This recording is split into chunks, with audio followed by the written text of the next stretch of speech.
Bom dia a todos, irmãos. Bom dia. Eu peço que os irmãos abram a Bíblia em Gálatas, capítulo 2.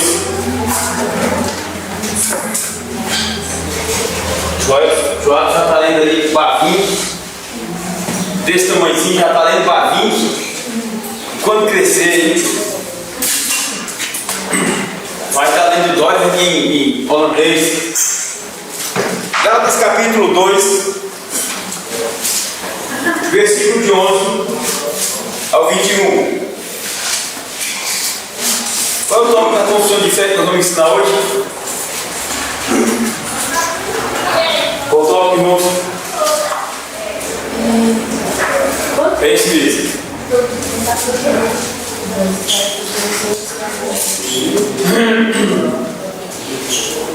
Hoje nós vamos estudar a confissão de fé. Hoje nós vamos estudar um assunto. Hoje nós vamos estudar um assunto chamado a centralidade do Evangelho.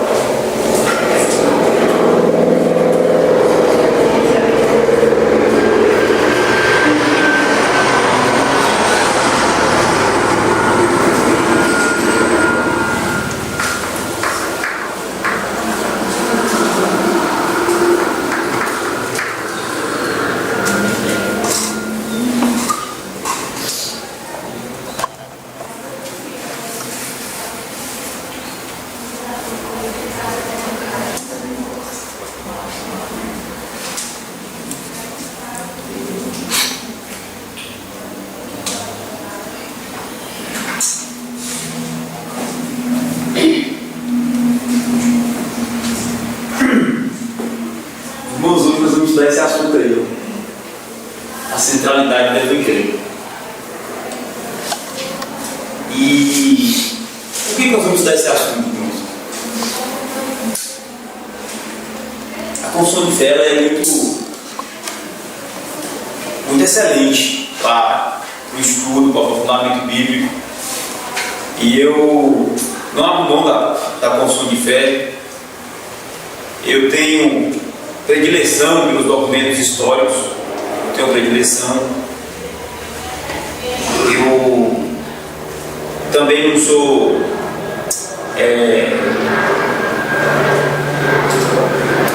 denominacionalista, né? E eu gosto de usar todas as confissões, os catecismos. Eu tinha até uma coletânea toda impressa de várias confissões e catecismos. Mas eu emprestei, depois ela não apareceu mais, vou fazer outra. Mas eu gosto dessa comunicação com os documentos históricos, eu gosto de estabelecer esse link com a teologia histórica dos reformadores. Nós temos muito que aprender com eles. Mas eu vou dar uma pausa aí na confissão de fé, com os irmãos, e eu encontrei um assunto muito bom, sobre o Evangelho, Não que a confissão de fé não trabalhe o Evangelho, pelo contrário, a confissão de fé explica de forma didática, de forma clara a questão do Evangelho, mas hoje vamos pegar esse tema e ele é muito aplicativo às nossas vidas, esse tema de hoje. Eu não trouxe muitos documentos, irmãos. Trouxe apenas aqui uns 7 documentos. O número da perfeição, né? Um é meu e eu vou dar para o casal. Eu, pai e minha mãe ficam com esse. Samuel vai ficar com esse. Elaine, pode que Deus me não separe o homem. Vocês vão ficar aqui com esse aí, ó. Joel, Luvni e Mojanei, Jeová e Kênia. E esse aqui. Esse aqui. Tá. Tá tudo. Não, mas ela vai ficar com ele. Mas vai ficar com nós.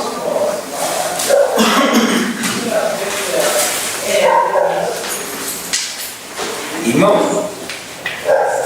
esse texto aqui foi escrito por Tim Keller. E um irmão traduziu para nós. Tá? traduziu para o povo de língua portuguesa. Como eu já disse aos irmãos, eu tenho ouvido diversas pregações de Tim Keller. Ele veio ao Brasil, esteve na CEPAL. O pastor Ricardo Agreste fala bastante dele, principalmente como referência de plantador de igrejas. Tá? Ele tem muitas igrejas fundadas nos Estados Unidos. Ele tem um ministério em Nova York, em boa parte dos Estados Unidos. Investe muito em missões. E eu tenho me interessado pelo que ele tem falado de teologia nos últimos dias. E tenho lido e tenho visto que ele tem muito a contribuir para conosco. Agora, uma coisa eu vou pedir para os irmãos algo. Eu vou mandar esse mesmo documento para o e-mail de cada irmão. Essa semana eu fiz um e-mail para a Escola Bíblica Dominical. Ele não ficou muito bom, vou ter que fazer outro. Mas eu vou utilizar esse e-mail para manter comunicação com os irmãos. Quando os irmãos virem lá na caixa lá de e-mail, Escola Bíblica Dominical, é o nosso e-mail da escola, com documentos, com perguntas, com agendas, para nós mantermos um link aí durante a semana. Agora o que eu quero pedir para os irmãos, eu não quero aqui empurrar para os irmãos conceitos teológicos. Não quero empurrar para os irmãos conceitos teológicos. Eu não consultei os irmãos queriam fazer esse estudo comigo, aqui conosco na escola, também por uma questão de tempo e etc, etc. Mas eu quero convidar os irmãos para essa caminhada aí juntos. É uma caminhada, tá? É uma caminhada. Eu não quero empurrar conceitos teológicos, tanto que estou dando o texto para os irmãos na íntegra aí. Está na mão dos irmãos. Posso trazer até mais cópias à noite. Trago mais cópias à noite, para cada um ter o seu. Quando for para o serviço, levar, no horário vago, ler, etc. Por favor, irmãos, leiam esse texto. Meditem nesse texto. Reflitam no que está sendo falado. Quero dizer aos irmãos que esse texto não é mais um amontoado de conceitos teológicos, moderninhos ou contemporâneos. É algo muito importante para as nossas vidas. O ensinador da palavra de Deus, eu tenho estudado esse texto, tenho ouvido as pregações e eu tenho visto que esse texto tem muito a nos ensinar. Por isso que eu achei importantíssimo nós darmos essa pausa e incluirmos esse texto aqui. Agora veja só, segundo pedido que eu faço aos irmãos: leiam, levantem perguntas, dúvidas, questionamentos, exemplos, procurem se identificar com o que estão lendo, procurem amar o que estão lendo. Não deixem de trazer esse texto à aula que vem. Não deixem de trazer esse texto à aula que vem, porque ele será o nosso instrumento de inúmeras discussões aqui. Nós chegamos numa época de caminhada teológica, de caminhada cristã. Nós precisamos, irmãos, caminhar rumo ao amadurecimento. Nós já temos muitas pessoas com muitos conceitos teológicos, mas que esses conceitos precisam ser transformados em princípios e serem aplicados à vida prática. E uma das maiores importâncias que eu achei desse texto é que ele é para ser lido, entendido e aplicado no cotidiano, na vida prática. Entendido, irmãos? Então traga esse texto ao ano que vem. Será o nosso texto, nosso roteiro de estudo. Eu quero ler com os irmãos o texto de Gálatas agora. Texto de Gálatas. Alguém tem algo a falar sobre esse texto? Alguém quer perguntar algo? Não, assim, por favor, você fala disso aí. As 4 pregações que já estão aqui disponíveis nesse computador aqui, as 4 pregações que ele pregou aqui na CEPAL, tem uma ideia de tudo. Essas 4 pregações, nesse texto aqui, você vai ver o que ele pregou aqui, só que de forma escrita, registrada, né? Claro que tem uma pregação, que é a pregação que ele vai pregar sobre o Evangelho muda os nossos ministérios e o Evangelho e como pregar o Evangelho. que ele está pregando para pastores e líderes. Então ele está ensinando pastores e líderes a pregar todo o conhecimento da palavra de Deus, revelando Cristo. É belíssima essa pregação. Ele começa pregando em 1 Pedro. Em 2 Pedro, quando ele fala que os anjos anelam, atentam para entender o Evangelho, coisas que Deus concedeu aos homens, né? Então ele começa lá e começa a revelar Cristo no Velho Testamento todinho. Então, se os irmãos, foi bom ter perguntado isso aí, leiam esse texto e ouçam essas pregações. Ouçam essas pregações. Não fiquem só por mim. Também comecem a criar o hábito de uma construção de conceitos, de teologia, de ensinamentos próprios, autônomos, viu, irmãos? Comecem a fazer isso, comecem a ler, a ouvir as pregações, a ler esses textos, a levantar conceitos, a levantar questões, para nós crescermos juntos aqui, tá bom? Então, está aí as pregações, os irmãos têm pendrive aí, podem vir aqui pegar todas, ouçam 10, 5, 4 vezes, quantas vezes os irmãos quiserem. Eu vou pegar e vou jogar no canal nosso lá. Fechou, melhor ainda, tá? E isso aí foi disponível esse material gratuitamente lá. Esse material, tanto esse escrito quanto o outro material é gratuito. Não tem problema com pirataria, com nada disso, viu, irmãos?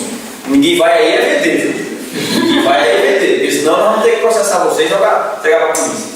Mas, quanto a isso, não.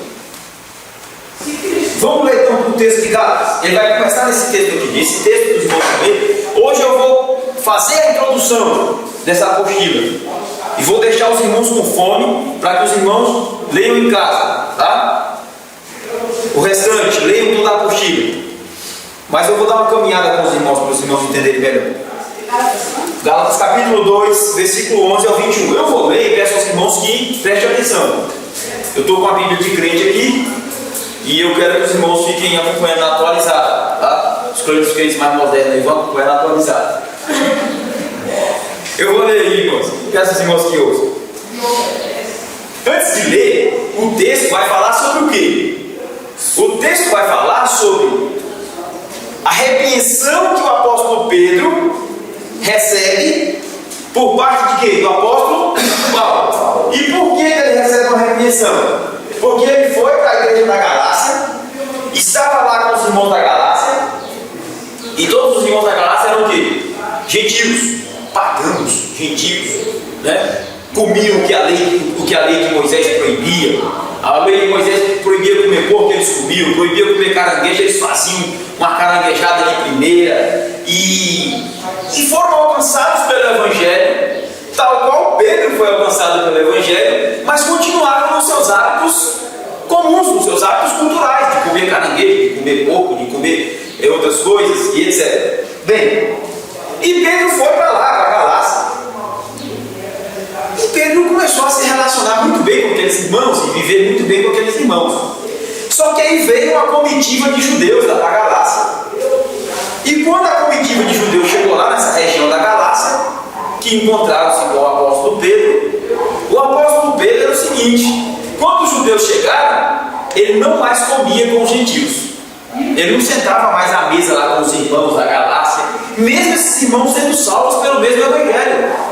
Ele não sentava mais lá com eles, ele ficava de longe, tal, acho que nem cumprimentava direito, passava ao largo, e começou a ficar com falsidade para com aqueles irmãos. Ele começou a criar um clima de covardia, de dissimulação, isso, de descaramento, vamos esmiuçar o termo.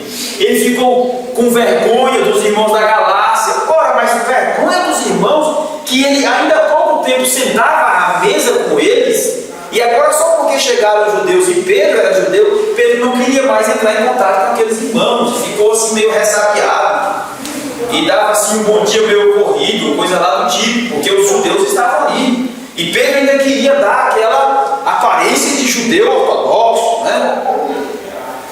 Agora veja o que o apóstolo Paulo faz.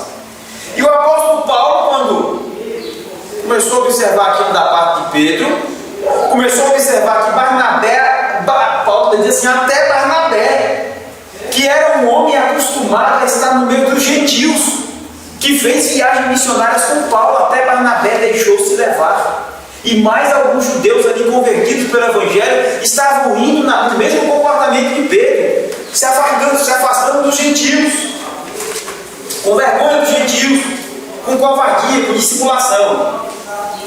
Agora vamos ver como o apóstolo Paulo resolve este problema. Vamos ver. E aí, dentro dessa solução, os irmãos vão ver o princípio e o carro-chefe de toda a aula de hoje e de toda a aula daqui para frente, dentro dessa apostila aí, desse texto que nós acabamos de distribuir. Então observem bem a leitura, viu?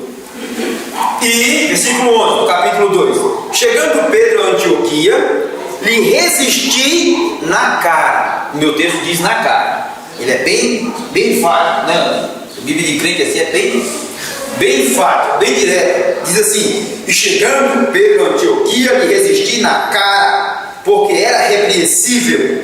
Porque antes que alguns tivessem chegado, da parte de Tiago, comia com os gentios. Mas depois que chegaram, se foi retirando e se apartou deles, temendo os que eram da circuncisão. E os outros judeus também dissimulavam com ele, de maneira que até Barnabé se deixou levar pela sua dissimulação. Mas quando vi que não andavam bem e diretamente conforme a verdade do Evangelho, Paulo está dizendo: olha, eu vi que eles não estavam andando bem e nem diretamente em conformidade com o quê? Com os padrões éticos, sociais, com os regulamentos dos estatutos da Igreja Batista. Não, ele não estava andando bem e nem diretamente de acordo com a verdade do Evangelho. Então o comportamento de Pedro e dos demais não estava ferindo o estatuto ético da igreja, mas estava ferindo a essência do Evangelho. Estava sendo como um atentado ao cerne do Evangelho de Cristo Jesus. Aí Paulo continuou. Disse a Pedro na presença de todos, 2 pontos: se tu, sendo judeu, vives como gentios e não como judeu, por que obrigas os gentios a viverem como judeus? Nós, Pedro, somos judeus por natureza e não pecadores dentre os gentios, sabendo que o homem não é justificado pelas obras da lei, mas pela fé em Jesus Cristo. Temos também crido em Jesus Cristo para sermos justificados pela fé em Cristo e não pelas obras da lei. Porquanto pelas obras da lei nenhuma carne será justificada. Pois se nós que procuramos ser justificados em Cristo, nós mesmos também somos achados pecadores, é porventura Cristo ministro do pecado? De maneira nenhuma. Porque se torno a edificar aquilo que destruí, constituo-me a mim mesmo transgressor. Porque eu, pela lei, estou morto para a lei, para viver para Deus. Já estou crucificado com Cristo e vivo, não mais eu, mas Cristo vive em mim. E a vida que agora vivo na carne, vivo-a na fé do Filho de Deus, o qual me amou e se entregou a si mesmo por mim. Não aniquilo a graça de Deus, porque se a justiça provém da lei, segue-se que Cristo morreu de morte. Irmão, qual é o princípio aqui? Antes pode. Então, só foto bonita desse quadro, né, irmão? Não é uma beleza aí? Não é bonito esse quadro? Uma foto muito bem tirada. E o Evangelho é como essa rosa ali, lindíssima ali, ela está no centro. E no centro ela está com vida e com beleza, com graça, né? Então o Evangelho tem que estar no centro de toda a vida, de todas as áreas da vida. Todas as áreas, né? Nós vamos ver isso aí dentro do texto. Antes, por favor. Esse é o escritor do texto, Tim Keller, viu? Eu resolvi colocar essa foto aí grande, não é porque ele é bonito, não. É porque para não incorrermos aí em plágio, né? Dizer que estamos aí copiando e pregando mensagens aqui já copiadas. Então está aí o pastor Tim Keller também, para os irmãos conhecerem. Esse pastor aí, ele esteve no Brasil, como já disse, e ele tem influenciado muitos pastores aí, mundo afora. E Deus tem usado esse homem aí, principalmente para o ministério com jovens, viu? Principalmente com jovens. Ele prega domingo de manhã, ele prega para mais de 1000 jovens, se não me engano, lá em Nova York. Eu vi um documentário sobre ele. E principalmente para jovens de outras nacionalidades, hispânicos, latinos, europeus que estão lá nos Estados Unidos estudando ou continuam na vida. Durante o pastor Tim Keller. Os irmãos vão ver lá na pregação. Ele é bastante extrovertido, brincalhão, tranquilão. Então, meus irmãos, o pastor Tim Keller, nos seus estudos, ele costuma trabalhar os textos a partir de princípios. E qual é o princípio desse texto? Qual é o fundamento desse texto do qual nós vamos retirar a verdade para aplicar às nossas vidas, para colocar em prática, para vivê-las? O princípio é o seguinte: Pedro é advertido por Paulo devido ao quê? Ao orgulho racial e covardia do apóstolo para com os gentios convertidos. Aí lá de vermelho diz assim: Paulo faz a aplicação do Evangelho para resolver o problema, não apenas condena a atitude do apóstolo Pedro. Vamos colocar isso em prática. É assim. Veja, se nós fôssemos tratar o caso de Pedro, a gente observando Pedro aqui e tal, comia com a gente ali, no dia de hoje não tem uma almoção, Pedro ia comer conosco e tal, mas digamos que chegasse um grupo judeu e Pedro começasse a se afastar, quisesse mais conversar conosco. Pedro, vai almoçar? Não, porque é isso. Quisesse mais almoçar conosco, e a gente já ia ficar com a pulga atrás da orelha e dizer: o que está acontecendo com Pedro, né? Nós iríamos tratar assim: não, deve ser um momento dele, né? Ele deve estar assim, meio, sei lá, tá atendendo os irmãos aí judeus aí dele, são do mesmo país, da mesma nação, então ele deve estar muito ocupado aí, deixa para lá, depois ele vai voltar. Ou então a gente trata alguns casos assim: não, é só uma fase do irmão, ele vai melhorar logo logo. Ele deve estar doente, ele deve estar com problema na família, né? Ele deve estar devendo alguma coisa aí, tá mal. Mas ele vai melhorar. Ou então nós trataríamos de outro jeito, né? Conversaríamos assim alguma coisinha com ele e ele estaria resolvido. Mas o apóstolo Pedro não. Mas o apóstolo Paulo não. O apóstolo Paulo, irmãos, ele tinha uma vida centralizada no Evangelho. E quem tem a vida fundamentada no Evangelho, ele entende, em primeiro lugar, o seguinte: qualquer problema na nossa vida ou na vida de outro, problema de relacionamento, que é esse caso do Pedro aí, problemas na família, entre cônjuges, problemas entre pais e filhos, problemas na área do emprego, problemas na área social, na área empresarial, problemas na área cultural, qualquer problema, irmãos, que surge, Tim Keller vai dizer nesse texto aí, esses problemas surgem porque essas pessoas que estão nestes problemas, vivendo estes problemas, deixaram de aplicar os princípios do Evangelho para saná-los ou para preveni-los. Entenderam? Em segundo lugar, toda a pessoa que tem a vida centralizada no Evangelho e que o Evangelho é o centro da vida dela, essa pessoa vai resolver eu vou repetir a palavra, todo problema através do Evangelho.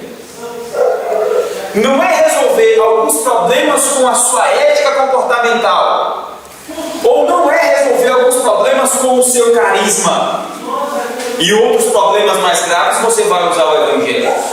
Ou não é resolver os problemas somente aqui dentro da igreja com o Evangelho, e os problemas de casa, os problemas na rua, os problemas no emprego, os problemas na cultura, os irmãos vão resolver de acordo com a sociologia, de acordo com os conhecimentos seculares. Não, irmãos, não.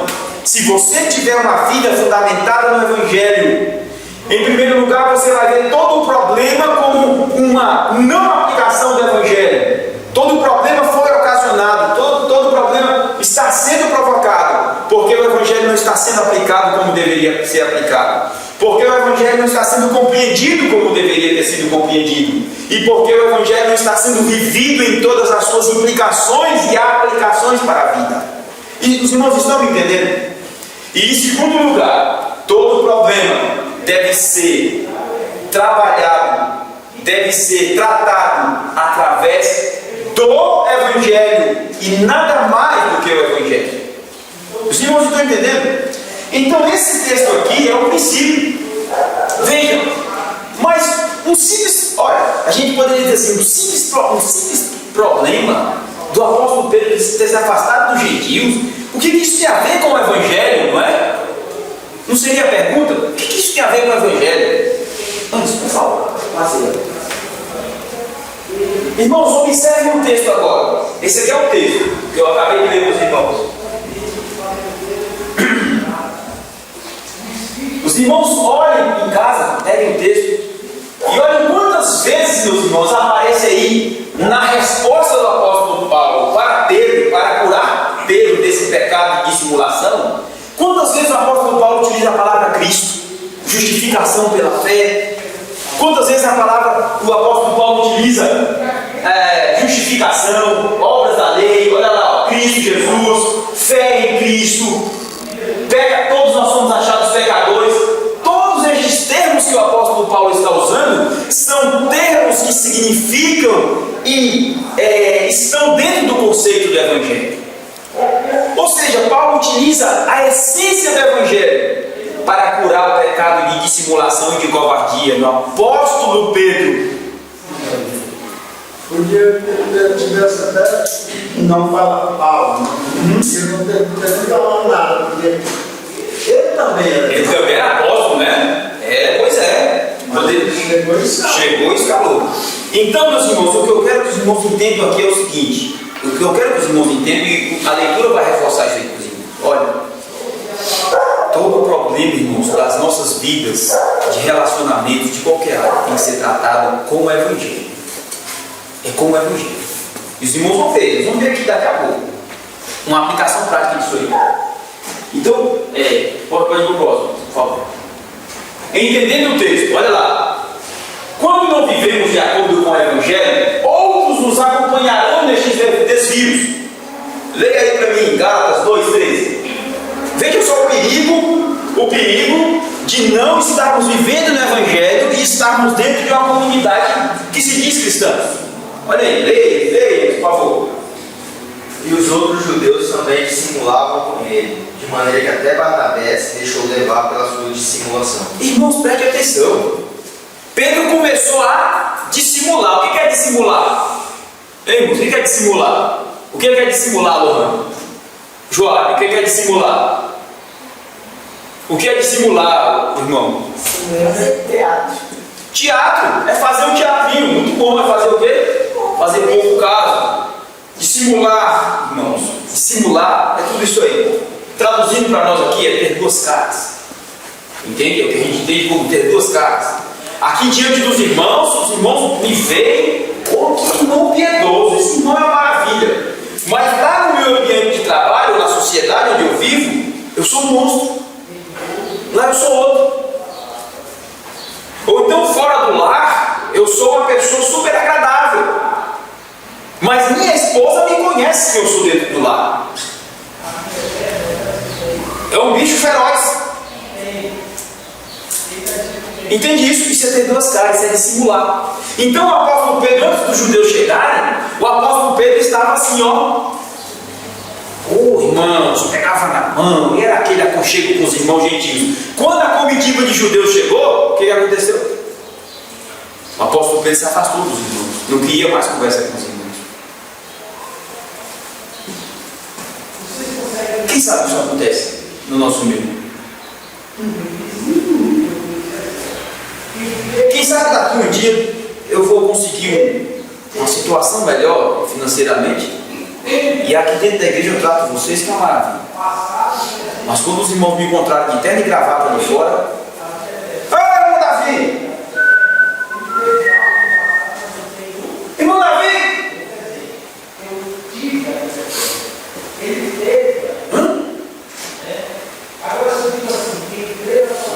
Deus Já pensou, irmão, um negócio desse? Já pensou você chamar um irmão que você come a ceia com ele aqui, e só porque ele passou de terno e gravata assim a poucos metros de você, ele não te dá nem as caras? Já pensou tomar ceia com esse irmão?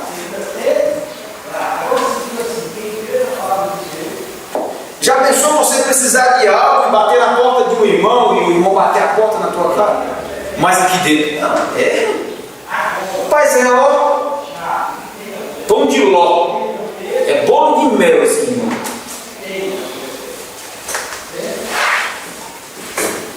E o problema está aqui, quando nós não estamos vivendo o Evangelho. Se aqui tiver alguém que não está vivendo o Evangelho na sua integridade, na sua essência, na sua totalidade, esse irmão ele vai levar outros com ele. O apóstolo Pedro estava vivendo assim. E aí o texto diz o que, Anderson? Que, pode ler. Os outros judeus também simulavam com ele, de maneira que até Barnabé se deixou levar pela sua dissimulação. Irmãos, outros judeus começaram a dissimular também com Pedro. E daqui a pouco até Barnabé, que fez diversas viagens com Paulo. Quantas viagens eles fizeram juntos ali, evangelizando naquela primeira viagem lá e tal. E teve contato com muitos gentios, com a cultura pagã, com a cultura gentil, que agora até Barnabé, Paulo diz em tom enfático, até Barnabé, gente. É como se ele dissesse, até tu, Brutus. Então, quando alguém não está vivendo o Evangelho na sua essência, este alguém não vai estar nesse comportamento errado sozinho, ele vai levar outros com ele. Isso atrai, isso leva outros com ele. Isso vira modos de vida, comportamento a ser seguido. Segundo lugar, e aí, meus irmãos, o primeiro tópico está na aplicação prática. Por isso que esses problemas, por menores que sejam, irmãos, eles devem ser tratados com o Evangelho. Com o Evangelho. A situação é tão enfática, que o simples fato de eu passar dessa porta para dentro, ali do portão, e não falar com os irmãos, e não estar em comunhão com os irmãos, isso já é motivo suficiente para ser tratado com o Evangelho, irmãos. Com o Evangelho. Então está aí os fatos, um dos problemas, uma das consequências que devem ser tratadas com o Evangelho. Porque se não for tratado, muitas pessoas irão seguir os mesmos exemplos. Segundo lugar, o fato de termos vergonha de algum irmão ou pessoa, sermos falsos, dissimulados, nos escondermos de alguém, é exemplo claro de que não estamos andando de acordo com o Evangelho. Viu, irmão? Se você se anda se escondendo dos crentes na rua aí, dos irmãos que tomam a ceia com você, se você anda se escondendo dos irmãos de diversas formas, não quer entrar em contato com eles fora desse lugar aqui onde nós nos reunimos, então você está com problemas sérios que você precisa ser tratado com o Evangelho. O Evangelho tem implicações para a vida toda e para todas as áreas da vida. Leia aí, Gálatas 2,14. Pode ler, 2,14. Mas, quando vi que não andavam bem e diretamente conforme a verdade do Evangelho, disse a Pedro na presença de todos: se tu, sendo judeu, não vives como gentios, sim, e não como judeu, por que obrigas os gentios a viverem como judeus? Então veja, Paulo viu no comportamento de Pedro apenas um desvio de ética. Viu? Paulo viu no comportamento de Pedro apenas um probleminha momentâneo. Mas o que Paulo viu no comportamento de Pedro? Que ele estava o quê? Indo contra o quê? O Evangelho, irmãos. Ele estava afrontando a essência do Evangelho. O problema de Pedro é porque Pedro havia o quê? Se desviado do Evangelho. Irmão, um apóstolo se desviou do Evangelho? Sim, se desviou do Evangelho. Porque se ele não tivesse desviado do Evangelho, ele tinha mantido a mesma transparência com os gentios. Então ficou algo do Evangelho que Pedro não aplicou à sua vida.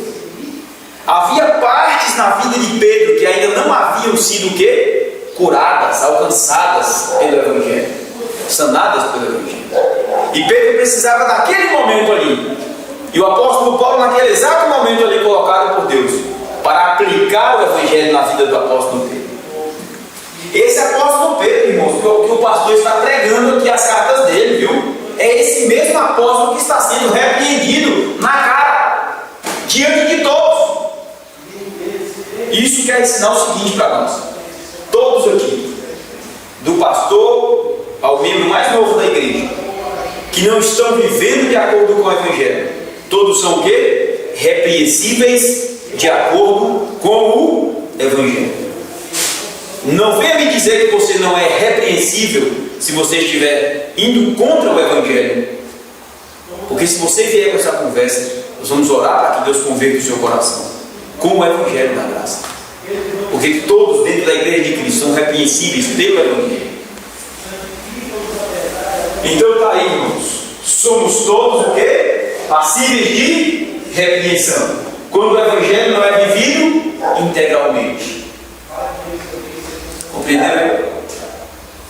Os irmãos estão entendendo que o texto já vai está começando a ensinar para nós? Todos, por favor, próximo texto. São 10h32. Então vamos lá, ó. Vamos ler aí em cima dele, ó. Viver o Evangelho, somente o Evangelho da cruz e da graça. O apóstolo Paulo não entendeu o comportamento do apóstolo Pedro, sendo apenas um desvio qualquer, um vacilo, um relapso comum a todos nós. Pelo contrário, quando se está no Evangelho, toda a conduta humana tem a ver com a natureza e a essência do Evangelho da graça. Nada mais será apenas um errozinho. Veja quantas vezes Paulo usa as palavras Cristo, fé, justificação pela fé, pecadores, obras da lei, para repreender a Deus. Quando Paulo utiliza esses vocábulos, irmãos, contra o apóstolo Pedro, Paulo está fazendo uso do Evangelho para corrigir aquele comportamento errado do apóstolo Pedro lá para com os irmãos gentios. Então Paulo está utilizando o Evangelho na sua essência. Irmãos, interessante para esse texto. Paulo utiliza a doutrina da justificação pela fé, irmãos. Aquela doutrina que nós já estudamos aqui há meses atrás. Paulo utiliza a mesma doutrina para aplicar na vida do apóstolo Pedro, e Pedro ser curado dessa dissimulação. A doutrina da justificação pela fé é a doutrina que cura os nossos pecados de dissimulação, de covardia e de religião dos irmãos. Pode passar, por favor. Então, irmãos, veja aí, ó. O Evangelho para a vida toda, sem reservas. A Bíblia Sagrada, o Evangelho de Cristo, quando salva alguém, chama esse alguém para viver o Evangelho para a vida toda, sem reservas. Alguém é salvo pelo Evangelho, ele não diz assim, ó, eu vou viver o Evangelho no emprego, eu vou viver o Evangelho em casa, eu vou viver o Evangelho lá na igreja. Mas quando eu for jogar futebol, eu não vou viver o Evangelho quando eu for jogar futebol. Porque lá eu preciso ficar nervoso. Lá eu preciso falar as palavras mais agressivas. Então, esse não é o comportamento correto de alguém que foi alcançado pelo Evangelho. Quando alguém é alcançado pelo Evangelho da graça, ele vive o Evangelho no campo de futebol, ele vive o Evangelho na roça, ele vive o Evangelho na cidade, ele vive o Evangelho numa hora de lazer, ele vive o Evangelho na família, ele vive o Evangelho em casa, ele vive o Evangelho trabalhando, ele vive o Evangelho conversando, ele vive o Evangelho em todas as áreas do seu relacionamento, irmãos. Todas as áreas deste relacionamento estarão cobertas pela tenda da graça do Evangelho, irmãos. Nada fica de fora. Porque se ficar de fora algo, então eu não fui alcançado com este Evangelho na sua integridade, na sua totalidade. Eu posso estar ainda no âmbito da religião, conseguir entender alguns conceitos, mas não conseguir entender que o Evangelho é para a minha vida toda e para todas as áreas da vida.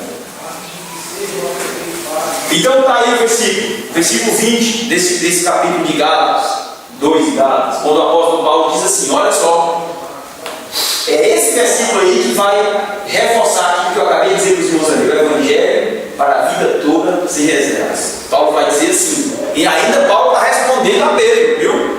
Olha o tamanho da resposta de Paulo a Pedro. E no final, o apóstolo Paulo diz assim a Pedro, Pedro, já estou crucificado com Cristo. quer dizer, Pedro?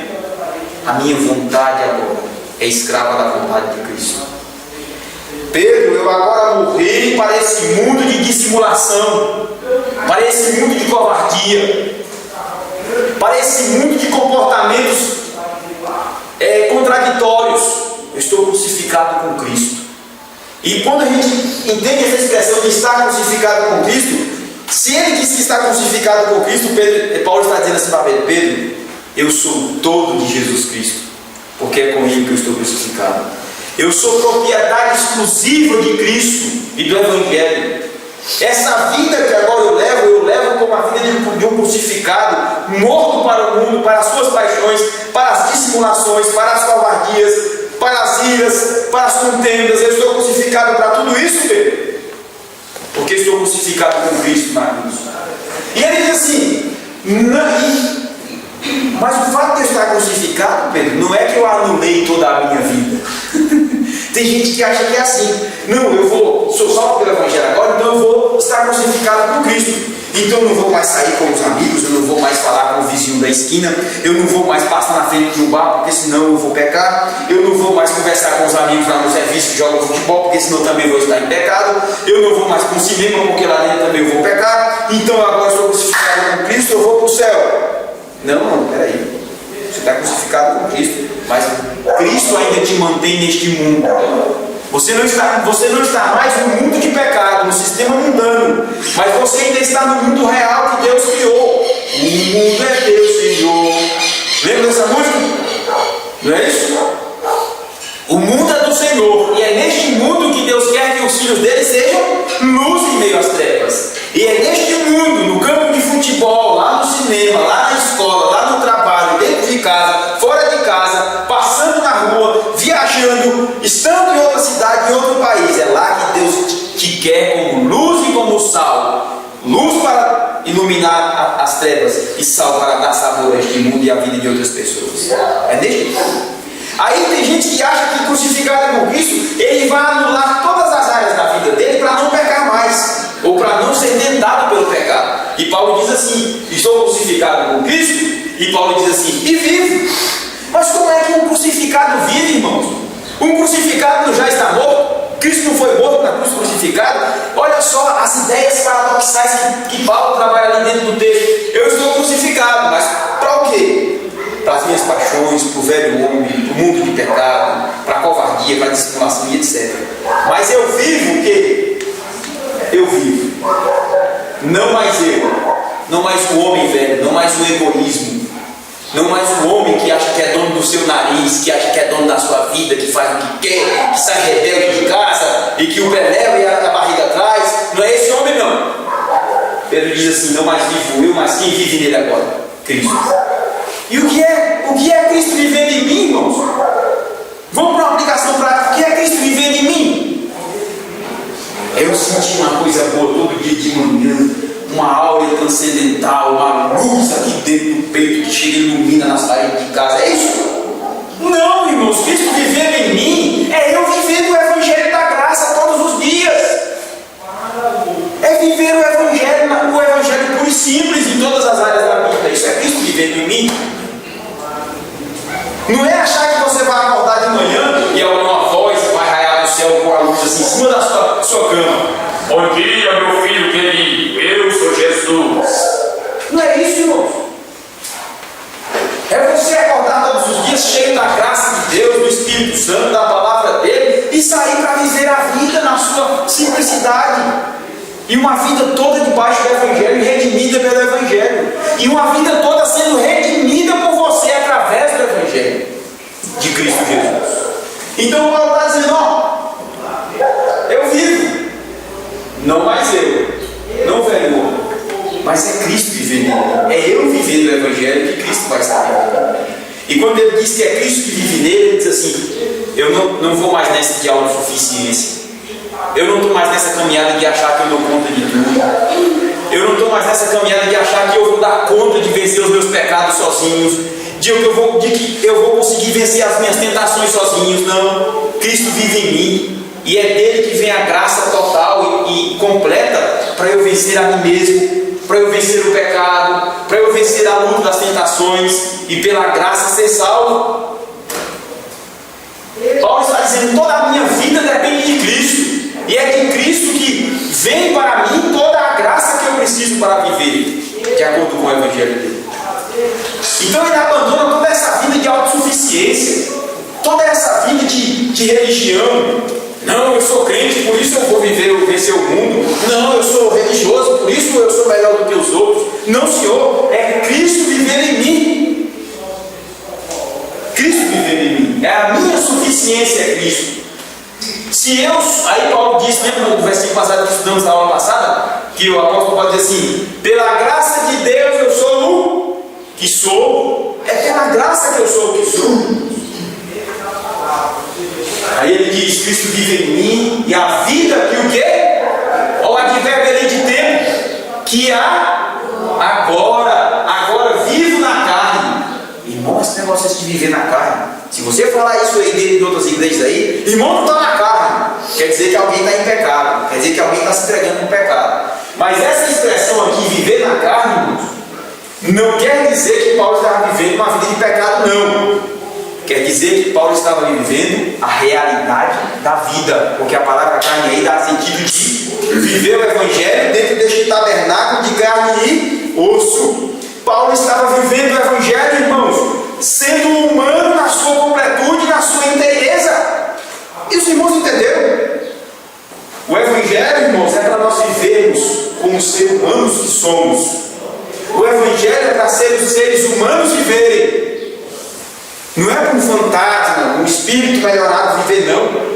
Por isso o apóstolo Paulo está dizendo assim: e a vida que agora, o advérbio de tempo ali, agora, significa o seguinte: é o dia de hoje, irmãos.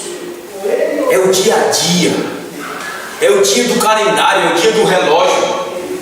É esses dias aqui, repletos de todas as ações, compromissos, agendas, trabalhos, lutas, problemas de diversas esferas, que nós temos que viver este Evangelho. E Paulo está dizendo: e a vida que agora vive na carne. Tem gente esperando viver o Evangelho amanhã. Tem gente esperando: não, Cristo vem buscar a sua igreja, aí eu vou viver melhor o Evangelho, aí eu vou ser um crente maravilhoso quando Cristo vier me buscar. Paulo está dizendo: e a vida que eu vivo agora. E essa vida que eu vivo na carne.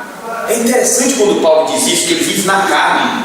Essa vida do Evangelho ele vive na carne, que ele está levando o nosso entendimento a compreendermos que o Evangelho não é uma espiritualização da vida. Tem gente que espiritualiza a vida em tudo. Tudo tem uma aura de energia, tudo tem alguma coisa ali misteriosa por trás. E Paulo está dizendo: eu vivo na carne. É no dia a dia, é na confrontação da realidade. Essas expressões aí, irmãos, a vida que ele vive agora na carne, quer dizer que o Evangelho é para a nossa realidade. E qual é a minha e a tua realidade? A tua realidade é acordar cedo, é ir para a escola, é estudar para passar nas provas, se for um adolescente, é estudar para chegar no vestibular, para cuidar da sua família melhor. Você tem sonhos, você tem projetos. A tua realidade são inúmeras coisas. A realidade de quem já chegou a uma certa idade é se aposentar, outros é continuar na linha diária. Então existem inúmeras realidades. A minha realidade e a sua realidade, a maioria aqui é que somos pobres, temos parcos recursos financeiros, não é? Mas veja, é a realidade. E o Evangelho é para ser vivido dentro da realidade da pobreza, como é para ser vivido dentro da realidade da riqueza. O Evangelho é para ser vivido dentro da realidade da favela, como é para ser vivido dentro da realidade da classe média alta, da classe média. O Evangelho é para ser vivido dentro da realidade do analfabeto, e o Evangelho vai fazer com que ele não seja mais analfabeto, que ele adquira a interpretação de mundos, as leituras de mundo e as leituras da Bíblia, a leitura do alfabeto, a leitura da escrita. O Evangelho é para ser vivido dentro da realidade da erudição, como é para ser vivido dentro da realidade do aprendizado contínuo. O Evangelho é para ser vivido dentro da realidade da família. família, marido, esposa, filhos, como é para ser vivido dentro da vida do solteiro. O Evangelho, irmãos, é para ser vivido em todas as realidades. Por isso que Paulo disse: a vida que eu vivo agora, na carne, na realidade. Eu vivo o quê? Vivo na fé. Irmãos, viver na fé é viver confiando todas as áreas da vida à pessoa bendita de Jesus Cristo. É você entender tudo, irmãos, tudo na tua vida depende de Cristo, pela fé. E que nada vai ser fruto do teu esforço humano.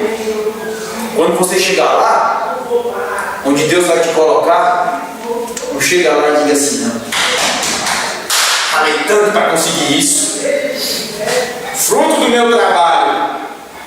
Não diga isso não. Fruto da graça. Fruto da graça.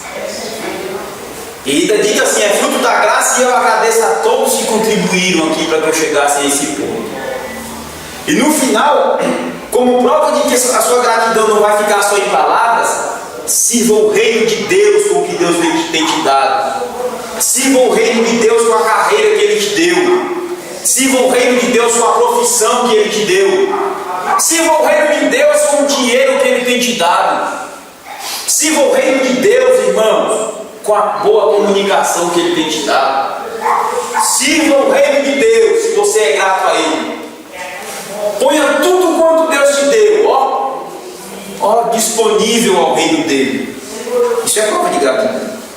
É muito mais prova de gratidão do que você escrever lá no trabalho de monografia, né? Agradeça a Deus por mais esse curso que eu consegui, né?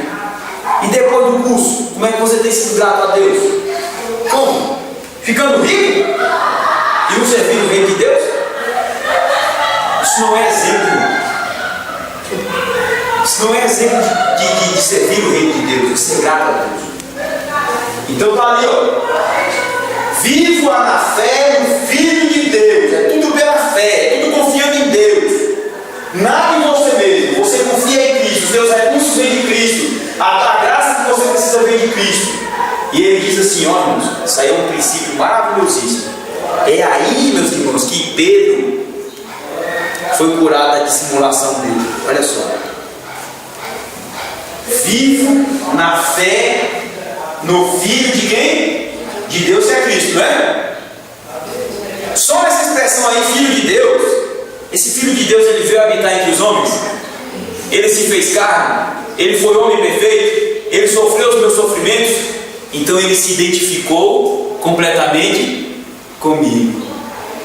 Pedro, vai lá e se identifique completamente com esses irmãos gentios, Pedro. O Filho de Deus se identificou completamente em tudo contigo, Pedro. E tu está aí, Pedro, não querendo mais se identificar em tudo com esses irmãos. Pedro, esse Cristo belo em glória tornou-se feio por tua causa, Pedro. E tu está rejeitando os irmãos gentios? Com qual motivo, Pedro? O Filho de Deus se fez carne, Pedro, e se identifica em tudo contigo. Vai se identificar com esses irmãos também em tudo, sem reserva. Cristo entrou no cemitério, libertou um endemoniado, e daqui a pouco entra numa sinagoga, cura outro, e vai para uma praça e prega o evangelho e põe aquelas mãos que ele passou lá no cemitério, sabe? Bota todo mundo e cura, e ele é convidado para fazer almoçar, e ele entra e almoça ali com publicanos, com fariseus, com prostitutas. Ele senta lá e faz refeição com eles, entrega o evangelho, salva os que estão, salva os pecadores lá e cura. Esse Cristo que não tinha reservas na vida dele, esse Cristo que era aberto a todos ali, era o Cristo do meio do povo e do povão. Esse Cristo que uma mulher tocou na manta na barra do manto dele, e ele disse: alguém me tocou porque que me senti sair virtude. E a mulher envergonhada assim, naquele meio fui eu, Senhor, mas na hora que toquei na hora do teu manto eu fiquei curado do fluxo de sangue. Esse Cristo com o leproso estava lá e disse: Senhor, se tu queres, podes me curar. Ele disse: pois eu quero, vai curar. E vai agora e te apresenta ao sacerdote. Jamais um judeu se aproximava de um leproso e Cristo se aproximou e curou aquele leproso. Vai, te apresenta lá agora ao sacerdote. Um cego, um aleijado, Cristo entrava em contato com todos e curava todos. E agora, Pedro, tu está fugindo dos gentios? Tu não quer mais sentar à mesa com os gentios? É o Filho de Deus. Mas tem mais. Ele não apenas se identificou comigo e contigo, irmão. Ele me amou. Tem amor nas nossas relações?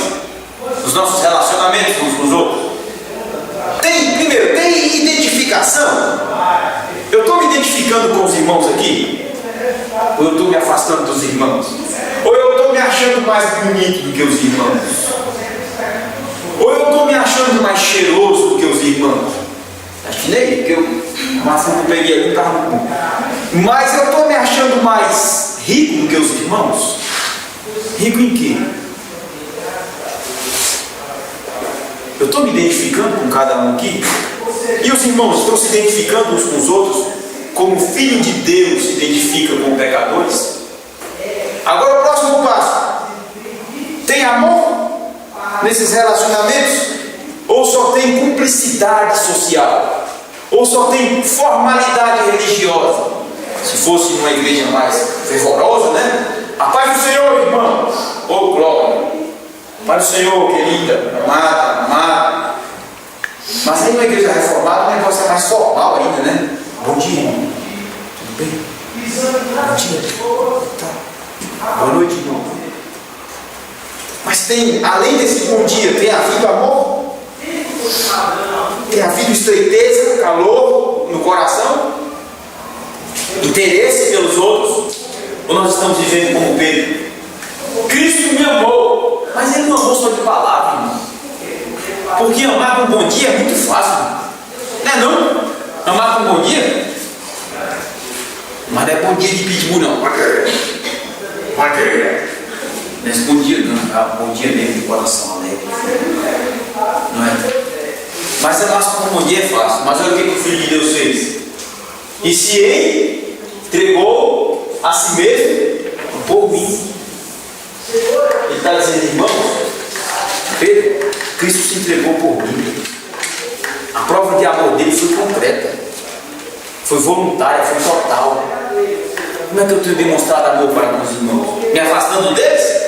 Fugindo deles? Me envergonhando deles? A Bíblia diz que Cristo não se envergonha de chamá-los de irmão. E Cristo ainda diz assim lá no Salmo: ó, eis-me aqui com os filhos que tu me deste. Cada filho bonzinho. Igual os valentes de Davi, era só marginal. Os marginais da época eram os valentes de Davi. No final da história, o escritor relata os atos heróicos e de bravura daqueles heróis de Davi. E Cristo chama esses homens ali.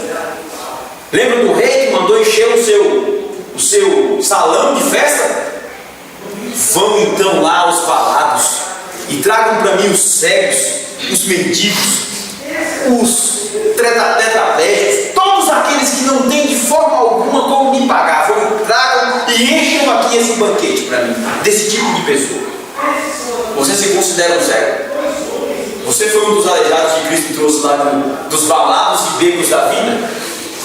Você se considera um mendigo que Cristo te trouxe de lá das encruzilhadas da vida? Do pecado? Você se considera? Ou você se considera um religioso, limpo, racional, culto, erudito? Você se considera esse? Então você está prestes a ser expulso do banquete.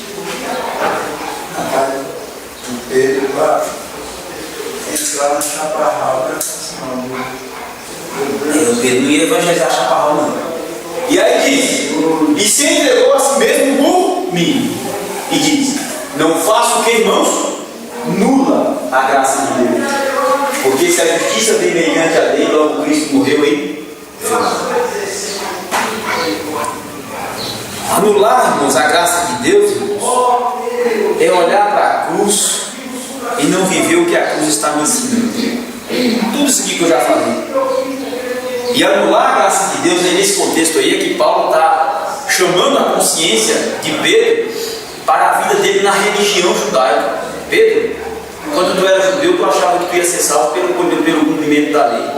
E uma das formas de cumprir a lei era se abster de toda aquela alimentação lá que a lei prescrevia e também se separar daqueles que tinham tais hábitos alimentícios, né? Alimentares.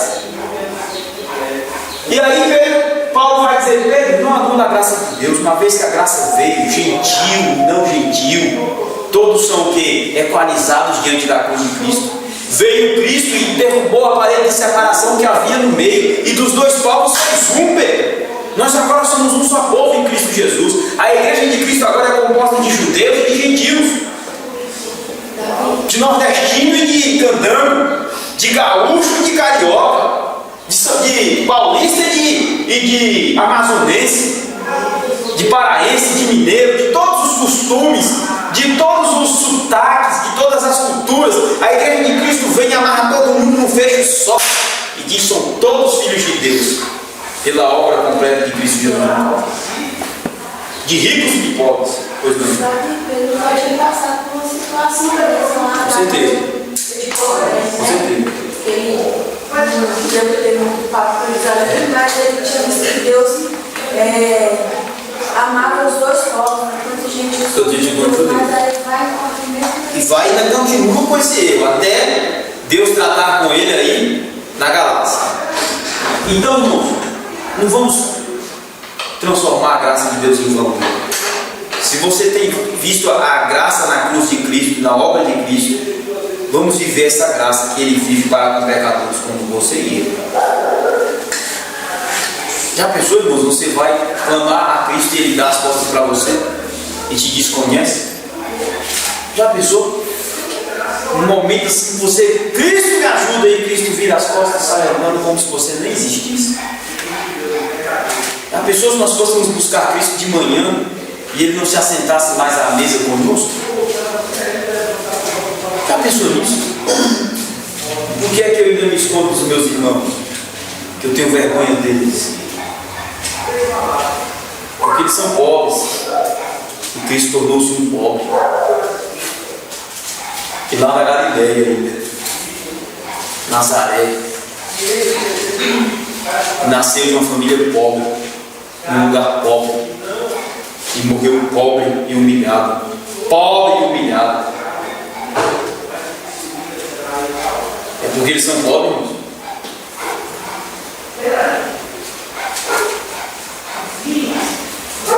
Pode passar. A verdadeira vida é não mais viver eu, é Cristo viver em mim, é estar crucificado por Cristo, é viver a realidade da vida no dia a dia, viver na carne não no pecado, não, é a realidade do dia a dia, é viver na fé do Filho de Deus, é viver o amor de Cristo e sua entrega total por mim, princípio fundamental da vida de todos os filhos de Deus. É viver essa entrega total de Cristo a mim para com os outros. Como é que eu tenho me entregado aos outros? Só partes ou tudo? Como é que eu tenho disponibilizado a minha vida aos meus irmãos em Cristo? É só em partes ou é tudo? Como é que Cristo se entregou? Morreu só da cabeça para cima? Não, ele morreu por inteiro, se entregou por inteiro. É o princípio fundamental da vida dos filhos de Deus. Reafirmando o princípio. Aí ficou muito bom, né, irmão? A imagem ficou boa, né? Vocês viram essa imagem aí? O braço saindo de dentro das brasas, eu achei isso aí muito criativo. Viram aí? E uma mão lá resgatando, né? O outro. Não é se afastando, não. É resgatando. Lá das chamas. Então diz assim, em Gálatas 2,14, Paulo, reafirmando o princípio. Paulo estabelece um poderoso princípio.